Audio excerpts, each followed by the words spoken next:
चलिए स्टार्ट करते हैं। तो हम लोगों ने पिछले क्लास में हम लोगों ने क्या पढ़ा था?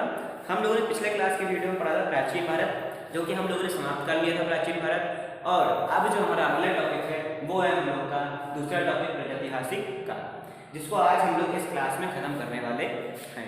चलिए तो पिछली क्लास में हम लोगों ने जो पढ़ा था उसका रिवीजन कर लेते हैं। तो कुछ क्वेश्चन पूछ लेते हैं और आप उसका आंसर बताइए कमेंट में। और कमेंट में नहीं बता सकते हैं तो आप अपने मन में ही बताइए, फिर काफ़ी खोल के देखिए कि आप सही बताए हैं या गलत बताए हैं। ठीक है, चलिए मैं क्वेश्चन पूछ लेता हूँ। तो बताइए कि भारतीय पुरातत्व शास्त्र का जनक किसे माना जाता है? हम लोगों ने पढ़ा था पुरातत्व संबंधी साक्ष्य में कि भारतीय पुरातत्व शास्त्र का जनक किसे माना जाता है। तो ये हमारे क्या है, कौन है? Alexander Cunningham. ठीक है, तो भारतीय पुरातत्व शास्त्र के जनक अलेक्जेंडर कनिंघम में बहुत ही इंपॉर्टेंट है, आप इसको ध्यान में रखिए, है ना। रिवाइज करते रहिए इसको। पिछले जो हम लोगों ने पढ़ा है धर्मग्रंथ, ऐतिहासिक ग्रंथ, विदेशों का विवरण, पुरातत्व संबंधी साक्ष्य, ये चारों टॉपिक हम लोग खत्म हो चुके हैं, हम लोगों ने पढ़ चुके हैं। अगर आपने नहीं पढ़ा तो हमारा प्लेलिस्ट पे जाइए, चैनल पे हमारी लाइन से लगी है क्लास 1 2 3 4 5, है ना, दूसरे से लगी है तो आप देख सकते हैं वहाँ पर। और पढ़ते रहिए, समझते रहिए। अगर कोई आपको दिक्कत की बात आती है तो आप हमें इंस्टा पे, व्हाट्सएप पे या फिर फेसबुक पे आप हमें पूछ सकते हैं। सबके लिंक डिस्क्रिप्शन में आपको दिए गए हैं। ठीक है, चलिए पढ़ते हैं।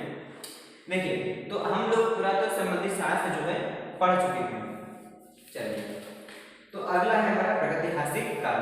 तो जो हमारा प्रागैतिहासिक काल है इसको जो है हम लोगों ने 3 भाग में बांटा है। ठीक है, जैसे धर्म ग्रंथ में हम लोगों ने अथर्ववेद, ऋग्वेद, सामवेद, यजुर्वेद पढ़ा था। ठीक है, उसी तरह हम लोग ऋग्वेद को बांट देते हैं कुछ पढ़ने के लिए आसानी से। ठीक है, आसानी हो जाए पढ़ना, इसलिए मैं इसको बांट देता हूँ। देखिए, प्रागैतिहासिक काल में पहला हमारा क्या है? चलिए, तो प्रागैतिहासिक काल पहला तो हमारा प्रागैतिहासिक काल ही है, प्रागैतिहासिक काल। दूसरा क्या है? दूसरा हमारा आद्य ऐतिहासिक काल है। ठीक है, आद्य ऐतिहासिक काल।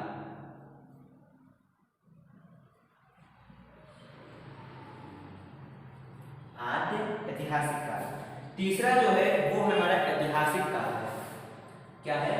ऐतिहासिक काल।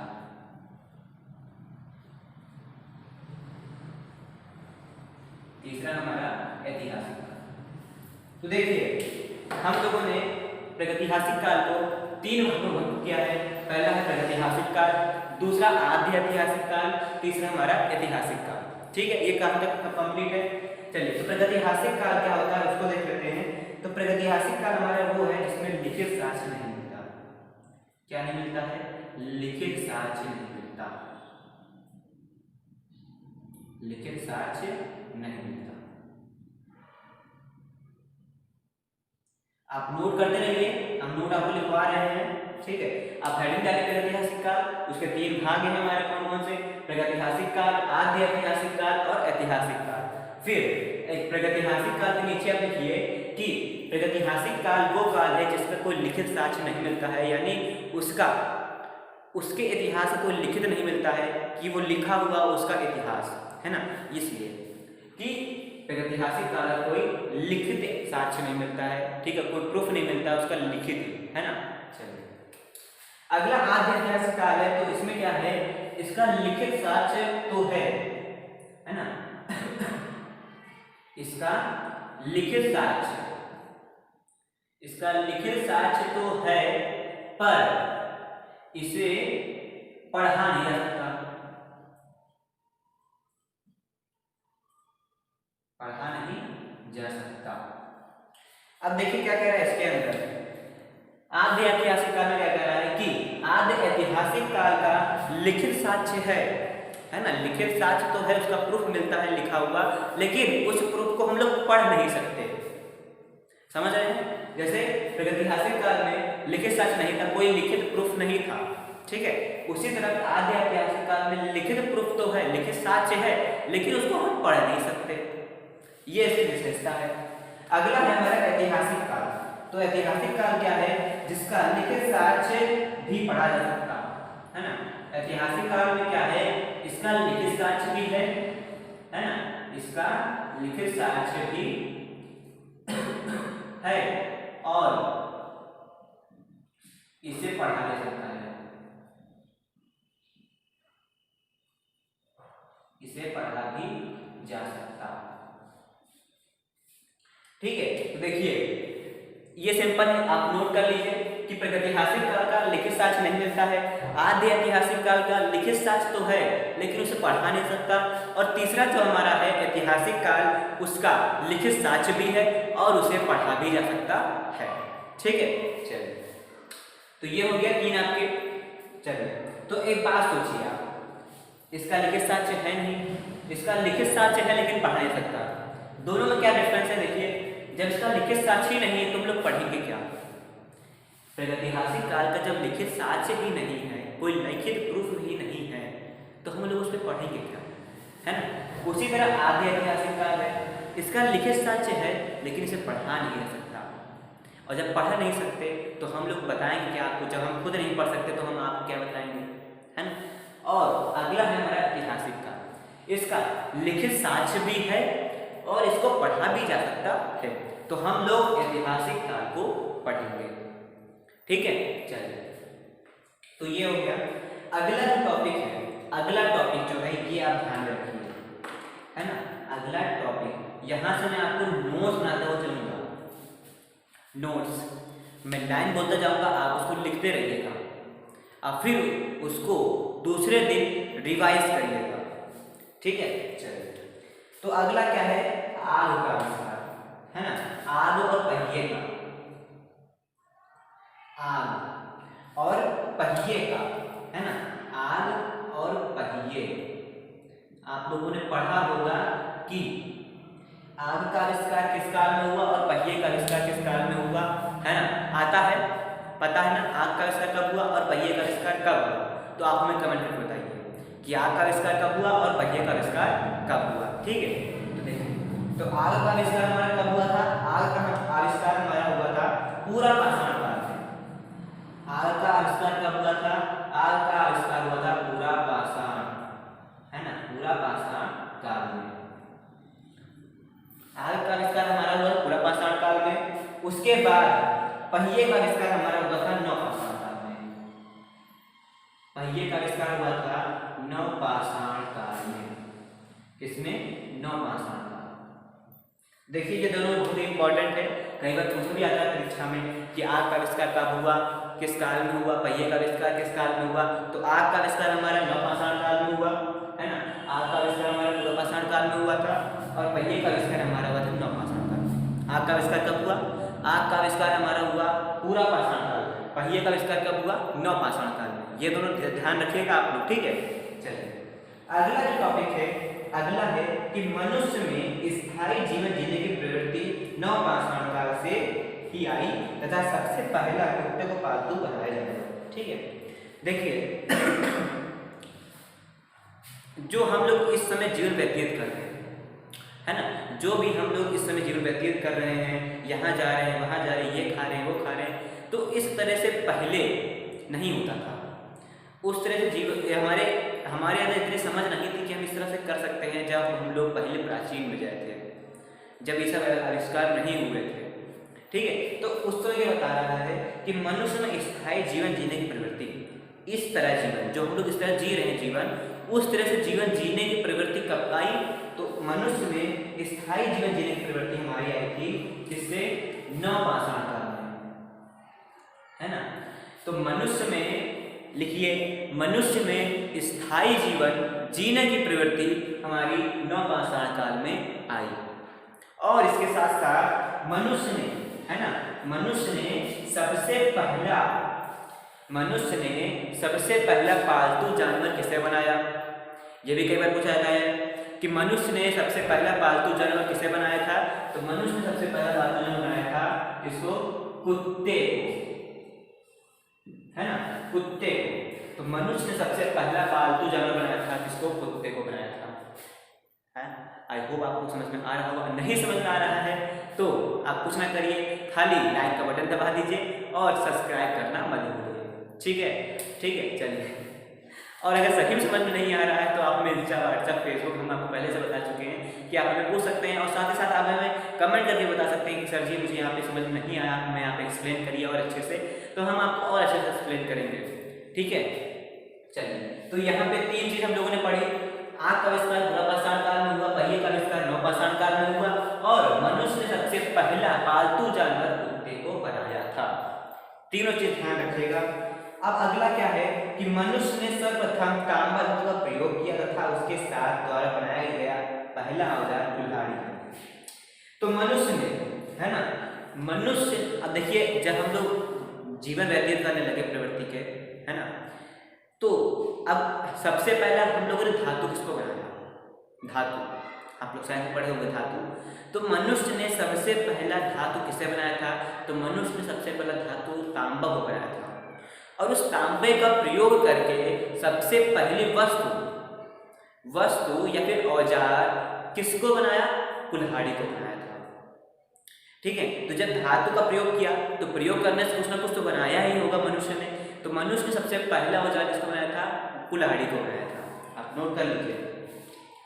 देखिए, तो मनुष्य ने सर्वप्रथम किस धातु का प्रयोग किया था?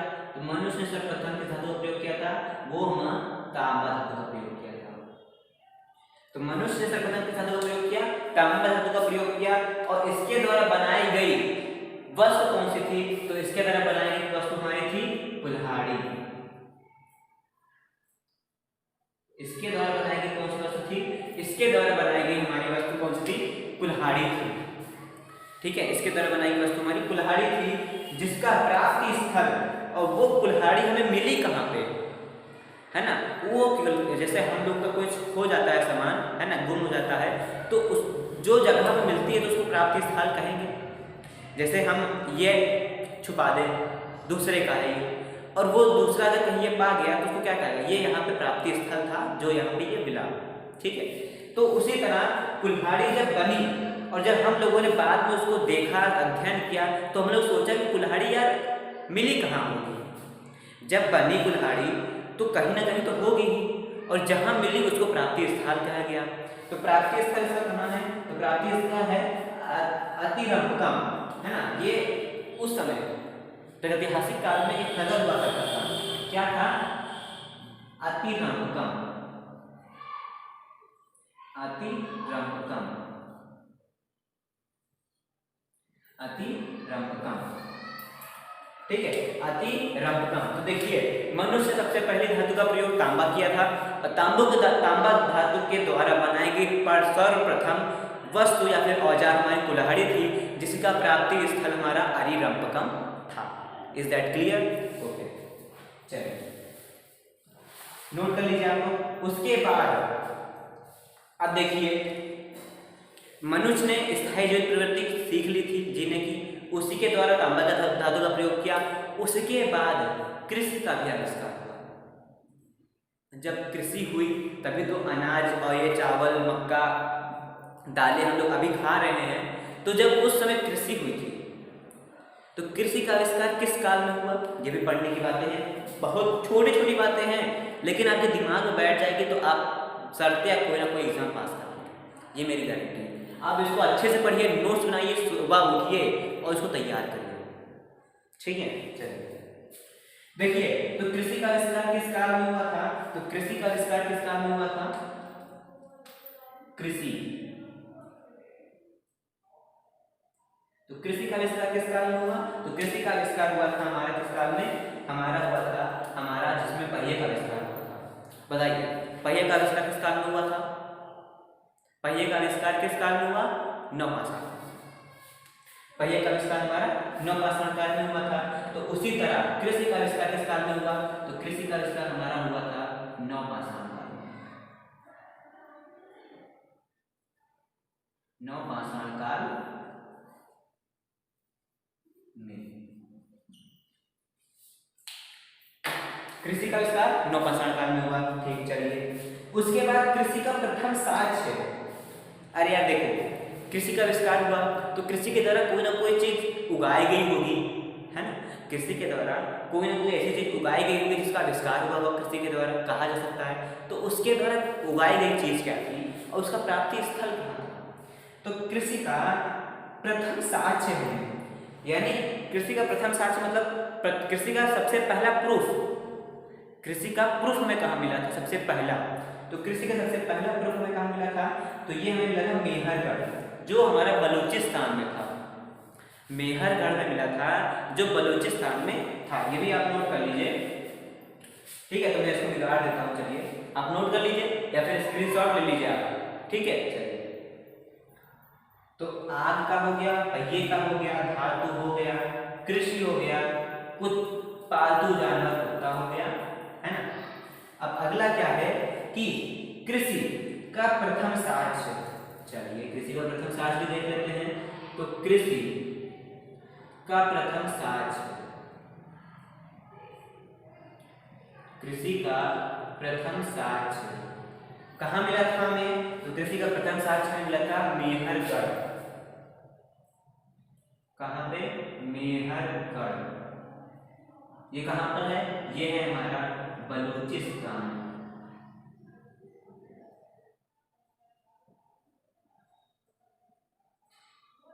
ठीक है।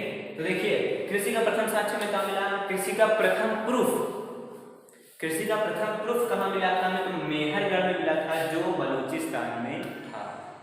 जैसे हम लोग बोले कि लखनऊ कहाँ पे, भारत में है ना, तो उसी तरह लखनऊ हमारा मेहरगढ़ की तरह था और बलूचिस्तान इंडिया की तरफ था, है ना। तो बलूचिस्तान देश था और मेहरगढ़ शहर था, बलूचिस्तान हुआ, ठीक है, मेहरगढ़। अब इसके द्वारा मेहरगढ़ में तो मिलता है, लेकिन कृषि के लिए प्रयुक्त प्रथम अनाज, है ना, कृषि के लिए प्रयुक्त प्रथम फसल और अनाज, तो कृषि के लिए सबसे पहले प्रथम फसल कौन सी थी, जब कृषि करें हम लोग, तो मैंने पहले बताया कि जब कृषि हुई होगी तो सबसे पहले फसल कौन सी थी, ये भी ध्यान में बात होनी चाहिए ना। तो कृषि के द्वारा प्रथम फसल, तो फसल कौन सी थी, फसल कौन सी थी, तो कृषि का प्रथम साक्ष्य मेहरगढ़ बलूचिस्तान से मिलता है और कृषि के लिए प्रयुक्त प्रथम फसल जो थी गेहूं थी, ठीक है, गेहूं थी, जिसका मानव के लिए सर्वप्रथम प्रयुक्त अनाज चावल था। कृषि के लिए प्रथम फसल गेहूं थी और मानव के लिए प्रयुक्त प्रथम अनाज और चावल, है ना। फसल कौन सी थी, गेहूं थी और मानव के लिए, है ना, मानव के लिए सर्वप्रथम प्रयुक्त अनाज कौन सा था, तो मानव के लिए सर्वप्रथम प्रयुक्त अनाज हमारा कौन सा था, चावल था। तो देखिए यहाँ से कि कृषि का प्रथम साक्ष्य हमें मेहरगढ़ बलूचिस्तान से मिलता है, ठीक है। कृषि का हमें प्रथम साक्ष्य, कृषि का पहला प्रूफ हमें मेहरगढ़ यानी बलूचिस्तान से मिलता है और उसके बाद में और मानव के लिए सर्वप्रथम प्रयुक्त अनाज हमारा कौन सा था, चावल था। मानव के लिए प्रयुक्त प्रथम फसल गेहूं थी और मानव के लिए प्रयुक्त प्रथम अनाज कौन सा, चावल था, ठीक है। ये दोनों जो है, ये दोनों कौन सा है, मानव के लिए, है ना, ये दोनों जो है, ये दोनों मानव के लिए। देखिए तो कृषि का प्रथम प्रूफ कौन से मिलता है, मेहरगढ़ बलूचिस्तान से मिलता है और मानव की प्रथम फसल गेहूं थी और मानव की प्रथम फसल अनाज जो था वो चावल था। इज दैट क्लियर, चलिए। तो देखिए चावल और चावल का प्रथम साक्ष्य तो जो चावल था, अब देखिए एक बात, कृषि हुई, ठीक है। अब कृषि का तो हमें प्रूफ मिल गया कि कृषि कहाँ से हुई, कृषि हमारी मेहरगढ़ बलूचिस्तान से प्रूफ तो मिल गया जहाँ कृषि यहाँ हुई थी। अगली बात जो है कि कृषि के द्वारा किया गया प्रथम अनाज कौन था, चावल था। तो चावल कहाँ से आया, चावल कहाँ हुआ होगा, ये भी तो है। कृषि हमारे मेहरगढ़ बलूचिस्तान में हुई, लेकिन चावल कहाँ पे हुआ, ये भी तो है। तो चावल कहाँ पे हुआ, सबसे पहला चावल का हमें प्रूफ कहाँ मिला कि चावल इस जगह पर पहले हमें मिला प्रूफ। तो ये हमारा कौन सा था, हमारा प्रथम साक्ष्य में गोल्डी हवा, चावल का हमें कहाँ मिला, गोल्डी हवा, ये भी एक उस समय का शहर था, ठीक है। तो मानव के लिए प्रयुक्त प्रथम अनाज चावल था, जिसका प्रूफ हमें गोल्डी हवा पे मिलता है, ठीक है। तो गोल्डी हवा पे मिलता है।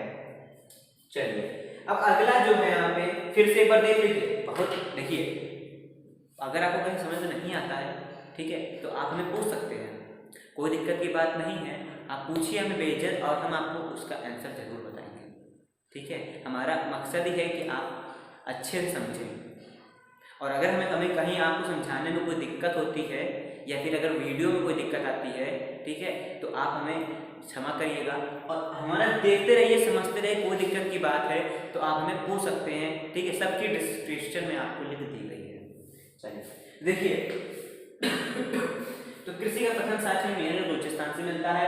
और मानव के लिए प्रयुक्त प्रथम फसल गेहूं थी, और मानव के लिए प्रयुक्त प्रथम अनाज कौन सा था? चावल था। ये दोनों आप याद रखें, फसल गेहूं थी, अनाज चावल था। और चावल का हमें प्रथम साक्ष्य, चावल का हमें प्रूफ कहाँ मिलता है? सबसे पहला प्रूफ हमें कोल्डी यहाँ पे मिलता है, ठीक है। अब अगला जो है, अगला है कि प्रथम भारतीय पूरा पाषाण कलाकृति पल्लावरम नामक स्थान पर हुई। देखिए ये भी बहुत ही इंपॉर्टेंट बात है, आप नोट कर लीजिएगा इसको कि प्रथम भारतीय, है ना, क्या प्रथम भारतीय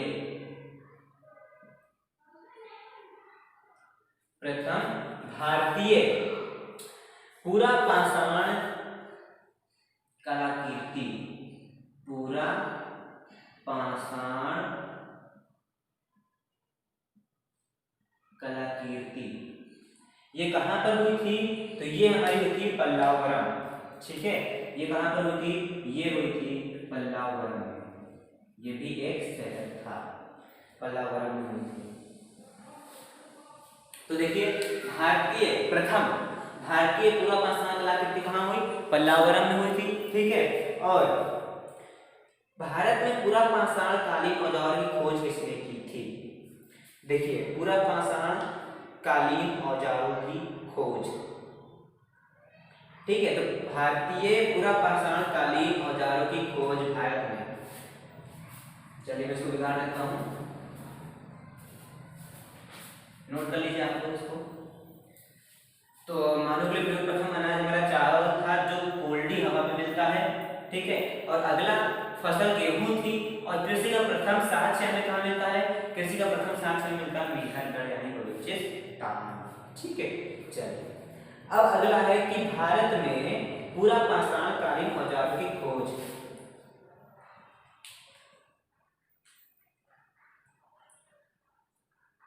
भारत में, ठीक है, भारत में पूरा पाषाण कालीन औजारों की खोज, पूरा पाषाण कालीन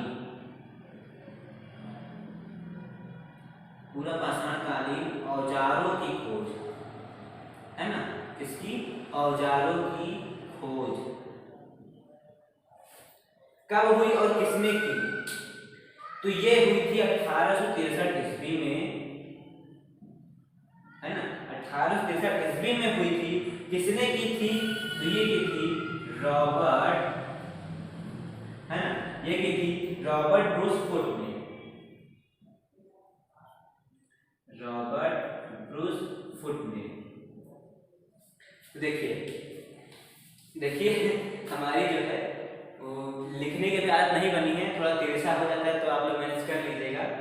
तो देखिए भारत में पूरा पाषाण कालीन औजार खोज हमारी कहाँ हुई और कब हुई? तो ये 1863 ईस्वी में रॉबर्ट ब्रूस फुट में हुई थी। ये रॉबर्ट ब्रूस फुट ने की थी भारतीय पूरा पाषाण कालीन औजारों की खोज, रॉबर्ट ब्रूस फुट ने की थी 1863 ईस्वी में, ठीक है। चलिए अगला है कि भारत का सबसे प्राचीन नगर मोहनजोदड़ो था, जिसका सिंधी भाषा में अर्थ मृतकों पर टीला है। तो भारत का सबसे प्राचीन नगर, यह भी देखने की बात है, भारत का सबसे प्राचीन नगर, तो भारत सबसे प्राचीन नगर कौन सा था? तो भारत सबसे प्राचीन नगर हमारा मोहनजोदड़ो था, मोहनजोदड़ो। आप लोगों ने इसकी एक पिक्चर भी आई थी, मूवी मोहनजोदड़ो, मोहनजोदड़ो ऋतिक रोशन की थी, तो उसमें आप देख सकते हैं, उसमें पूरा बताया गया है। मोहनजोदड़ो था जिसका सिंधी भाषा में अनुवाद, किस भाषा में? सिंधी भाषा में, जब ये सिंधु के पास का था, है ना, पाकिस्तान के पास मोहनजोदड़ो है, अभी भी है, तो सिंधी भाषा में इसका अनुवाद क्या था, मोहनजोदड़ो का अनुवाद, यानी इसका अर्थ था मृतकों का टीला। क्या था? मृतकों का टीला, है ना। तो भारत सबसे प्राचीन नगर मोहनजोदड़ो था, जिसका सिंधी भाषा में अर्थ या फिर अनुवाद हमारे मृतकों का टीला होता है। ठीक है, चलिए अगला है कि ताम्रपाषाण युग की एक बड़ी बस्ती थी जिसका नाम इनाम गांव था। ये कोई इंपॉर्टेंट नहीं है, आप चाहे तो लिख सकते हैं कि ताम्रपाषाण युग, है ना, ताम्रपाषाण युग की एक बड़ी बस्ती थी जिसका नाम इनाम गांव था। क्या था? इनाम गांव। चलिए अगला है, ये बहुत इंपॉर्टेंट है, ठीक है, इसको आप ध्यान रखिए। तीसरा नंबर, तो तीसरा नंबर क्या है कि भारत में मनुष्य संबंधी सबसे पहला प्रमाण नर्मदा घाटी से मिलता है। तो मनुष्य संबंधी पहला प्रमाण, मनुष्य संबंधी पहला प्रमाण, मनुष्य संबंधी पहला प्रमाण में कहाँ मिलता है? तो मनुष्य संबंधी में पहला प्रमाण मिलता है नर्मदा घाटी से, नर्मदा घाटी से। तो देखिए फिर से मैं आपको बता देता हूँ, प्रागैतिहासिक काल हम लोग पढ़ रहे थे, जिसको 3 भागों में बांटा था। पहला प्रागैतिहासिक काल, दूसरा आद्य ऐतिहासिक काल, तीसरा ऐतिहासिक काल। प्रागैतिहासिक काल का लिखित साक्ष्य नहीं मिलता था, आद्य ऐतिहासिक काल का लिखित साक्ष्य था लेकिन इसको पढ़ा नहीं सकता था, ऐतिहासिक काल का लिखित साक्ष्य भी है और इसको पढ़ा भी जा सकता है, तो हम लोग ऐतिहासिक काल ही पढ़ रहे हैं। अगला, भारत में पूरा पाषाणकालीन औजारें खोज 1863 ईस्वी में रॉबर्ट क्रूसफुट ने की थी। अगला, भारत सबसे प्राचीन नगर मोहनजोदड़ो था जिसका सिंधी भाषा में अनुवाद मृतकों का टीला। ठीक है, तीसरा है मनुष्य संबंधी सबसे पहला प्रमाण हमें नर्मदा घाटी के तट से मिलता है। ठीक है, चलो अब एक बार शुरुआत से हम लोग रिवीजन कर लेते हैं। तो बताइए आग का आविष्कार किस काल में हुआ? आग और पहिए का आविष्कार, आग और पहिए का आविष्कार हमें किस काल में हुआ? तो आग का आविष्कार हमारा हुआ था किसमें? पूरा पाषाण काल में, और पहिए का आविष्कार किसमें हुआ था? नवपाषाण काल में। ठीक है, फिर मनुष्य में स्थायी जीवन जीने की प्रवृत्ति किस काल से आई? तो नवपाषाण काल से आई, जिसमें पहिए का आविष्कार हुआ था। और मनुष्य ने सबसे पहला पालतू जानवर किससे बनाया था? कुत्ते को बनाया था। बहुत ही इंपॉर्टेंट है, याद रखिएगा। अगला, मनुष्य ने सर्वप्रथम तांबा धातु का प्रयोग किया था और इसके द्वारा प्रयोग किया गया प्रथम औजार बनाया गया। इस धातु के द्वारा प्रथम औजार कौन सा था? कुल्हाड़ी था, जिसका प्रथम साक्ष्य हमें कहाँ मिलता है? अरिरापत्ता में मिलता है। फिर कृषि का आविष्कार नवपाषाण काल में हुआ और कृषि का प्रथम साक्ष्य मेहरगढ़ यानी बलूचिस्तान में मिलता है। और मानव के लिए प्रयुक्त प्रथम फसल कौन सी थी? गेहूं थी। और मानव के लिए प्रयुक्त प्रथम अनाज कौन सा था? चावल था, जिसका प्राप्ति स्थल कोल्डी हमारे मिलता है। साक्ष्य आप मान सकते हैं। अगला कौन सा था? तो अगला तो आप यही 3 था, आप इसको देख लीजिए, नोट करते रहिए, है ना, आप नोट करते रहिए, बहुत ही अच्छी बात होगी। और अगर आपको कहीं समझ में नहीं आता है तो आप हमें बेझिझक पूछ सकते हैं। तो दोस्तों, अगर आपको ये वीडियो अच्छा लगा हो तो आप इस चैनल को सब्सक्राइब कर लीजिए और वीडियो को लाइक कर दीजिए। और कमेंट में जो मैंने आपसे पूछा था, याद है ना क्या पूछा था? हाँ, तो आप उसको कमेंट में ज़रूर बताइएगा। ठीक है, और पढ़ते रहिए, समझते रहिए। अगर आपको कोई दिक्कत आती है तो हम हमें पूछ सकते हैं। ठीक है, तो चलिए मिलते हैं अब अगले वीडियो में, अगली क्लास में। तब तक के लिए पढ़ते रहिए, समझते रहिए। ठीक है।